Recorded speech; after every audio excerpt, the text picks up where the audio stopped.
Olá, bem-vindo de volta. Fizemos muita coisa até o momento falando o quão rápido um objeto movimenta-se ou move-se. Agora queremos saber medir o quão rápido um objeto gira, ou seja, em torno de uma trajetória circular.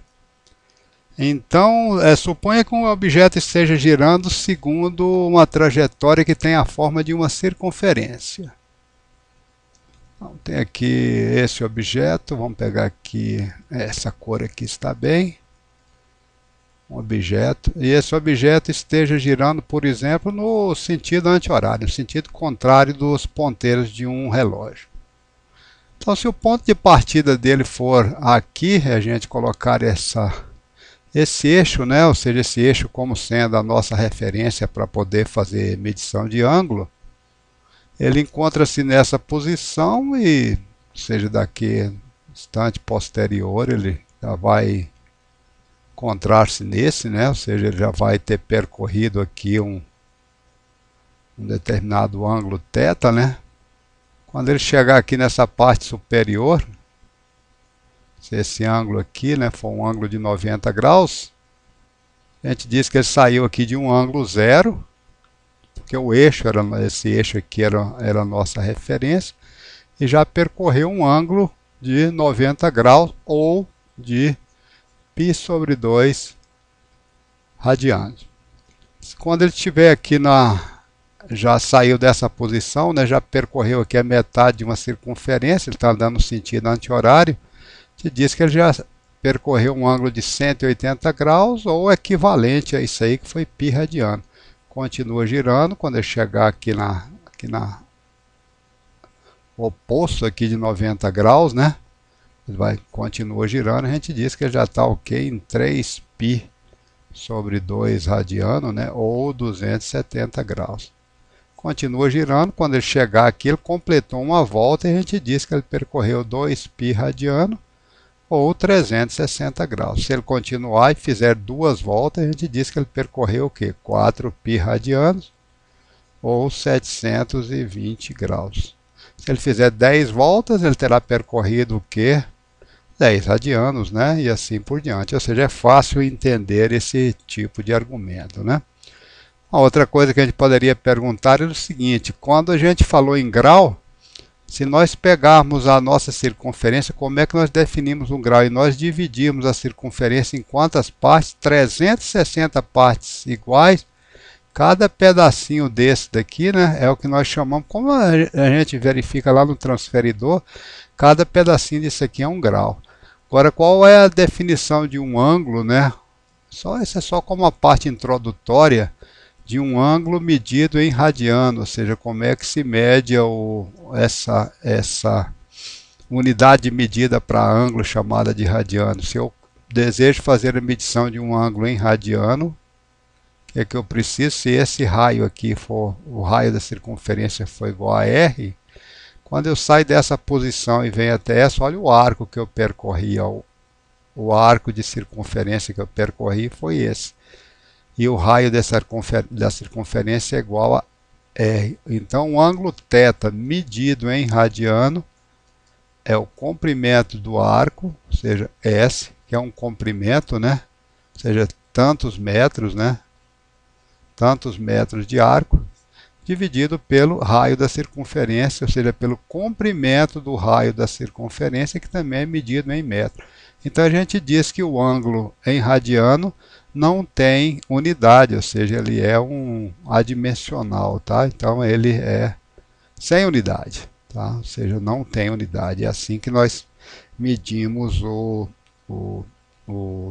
ângulo em radiano. Agora, olha que interessante, nós saímos aqui de A.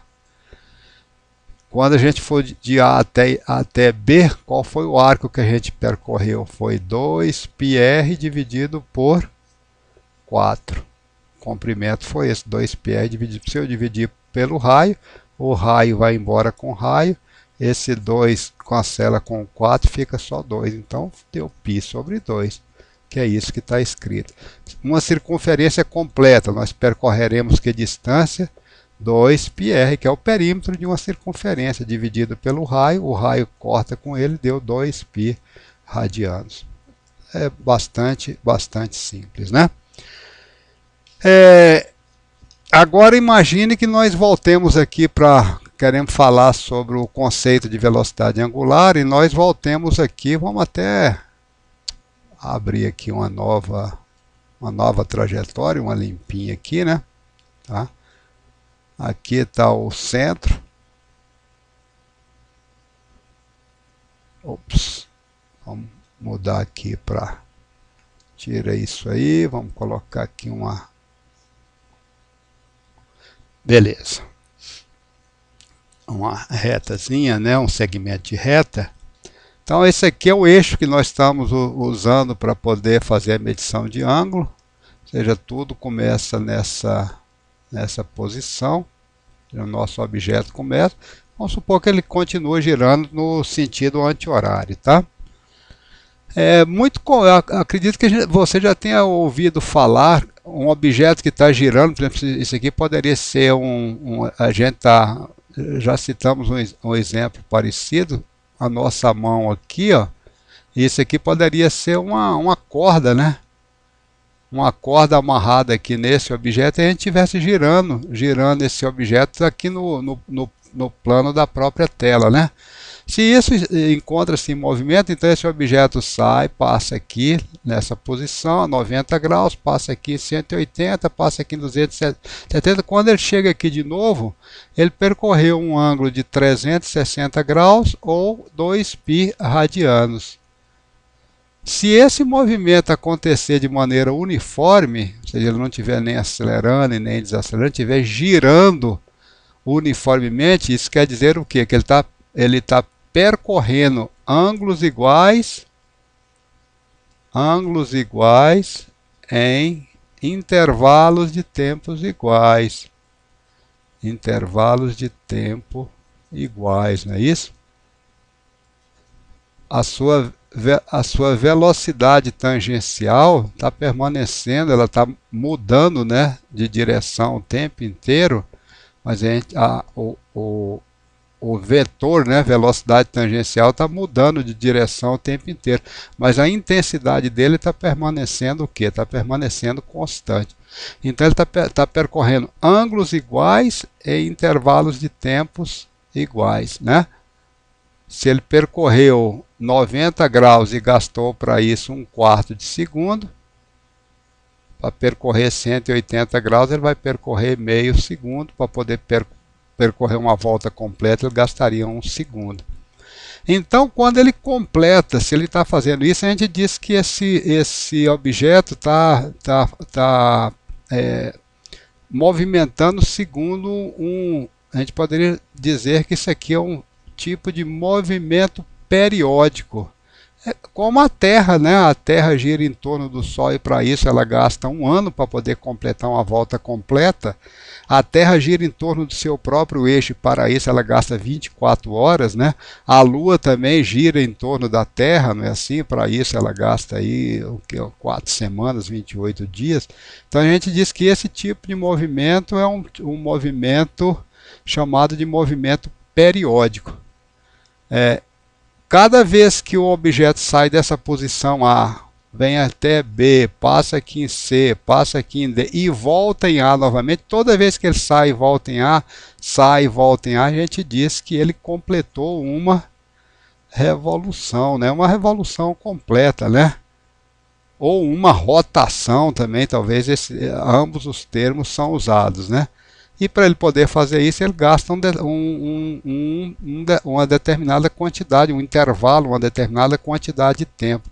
Então suponha que esse objeto que esteja girando aqui esteja fazendo uma revolução completa e gastando para isso o tempo igual a 1 segundo. Então é muito comum a gente falar que ele está realizando uma revolução em cada segundo, o que é equivalente a dizer que ele está fazendo uma rotação, né? Uma rotação em cada 1 segundo. Ou rotação, 1 RPS. É outra forma de quantificar isso daí, né? Bem, se esse objeto está fazendo uma revolução e gastando para isso 1 segundo, para ele fazer 2 voltas completas, né? Podemos chamar aqui de novo, né? Outra, né?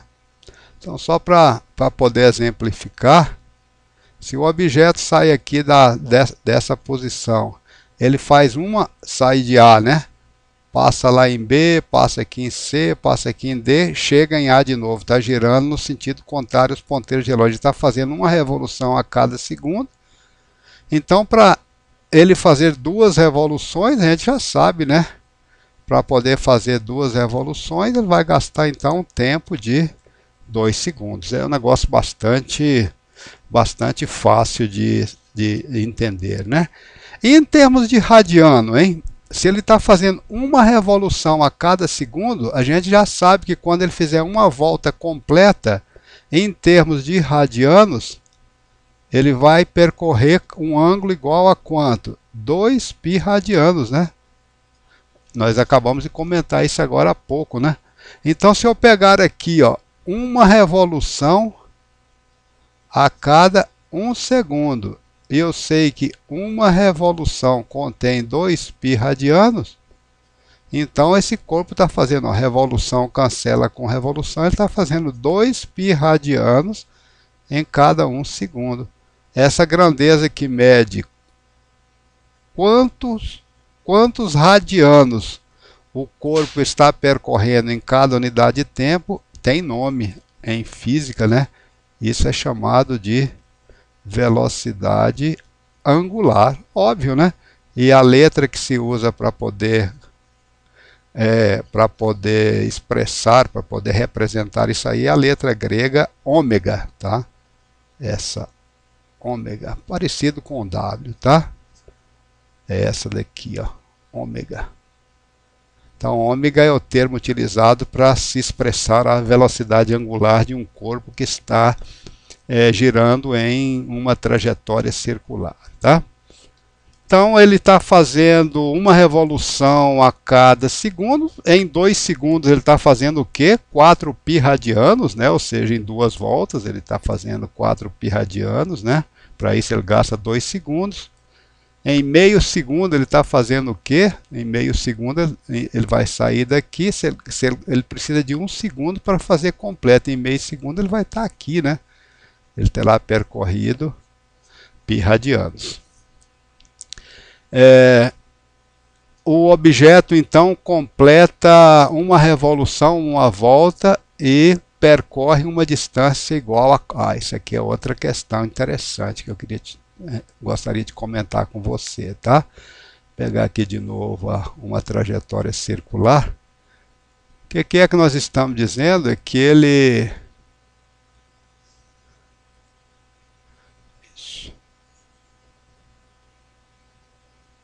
Estamos dizendo então que esse objeto está girando no sentido anti-horário, sai aqui da posição A, 0 radiano, né? Ou 0 grau, passa aqui em π sobre 2 radiano, passa aqui em π radiano, passa aqui em 3 meios, né?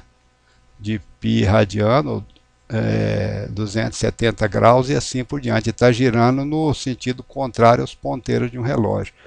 Se o raio dessa trajetória, o raio dessa circunferência for igual a R, se esse raio então aqui for igual a R, quando ele sair de A, passou aqui por B, C, D, voltou em A novamente, qual foi, se isso aqui fosse como um cordão, onde você separasse isso daqui, esticasse esse cordão, qual seria o comprimento que ele está percorrendo, ou qual é a distância, né, que o objeto está percorrendo quando ele vai de A até A, ou seja, ele faz durante uma revolução completa, né? Isso é muito simples, é o perímetro de uma circunferência, né? Ou seja, a distância vai ser igual ao perímetro da circunferência, que vale quanto? 2π multiplicado pelo raio.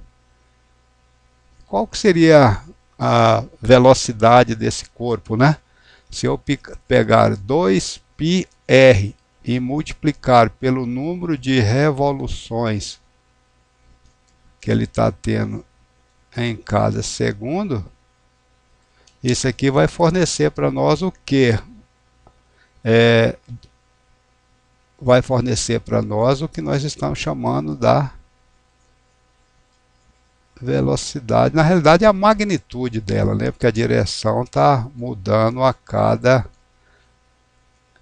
V ou V índice T, alguma coisa desse tipo, né? Então a distância que ele percorreu foi essa, e o número de revoluções por segundo está colocado aqui dessa forma, né? Agora, o que era a velocidade angular mesmo? Nós dizíamos que a velocidade angular dele valia 2π radianos em cada 1 segundo, né?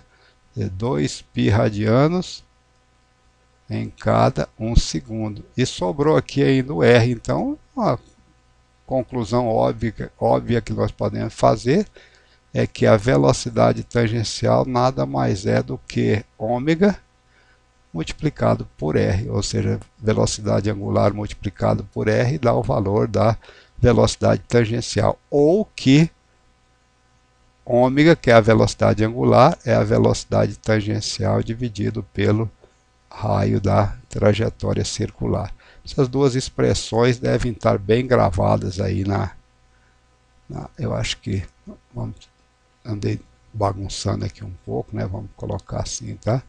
Ou seja, essas duas expressões, como a velocidade tangencial se associa, né, com a velocidade angular ômega, ou como a velocidade angular ômega se associa com a velocidade tangencial, deve estar bem gravada, tá? São expressões bem corriqueiras no dia a dia, e nós devemos saber isso aí, porque vamos tratar em seguida do princípio da conservação do momento angular, e precisaremos desses conceitos. Vejo você no próximo vídeo.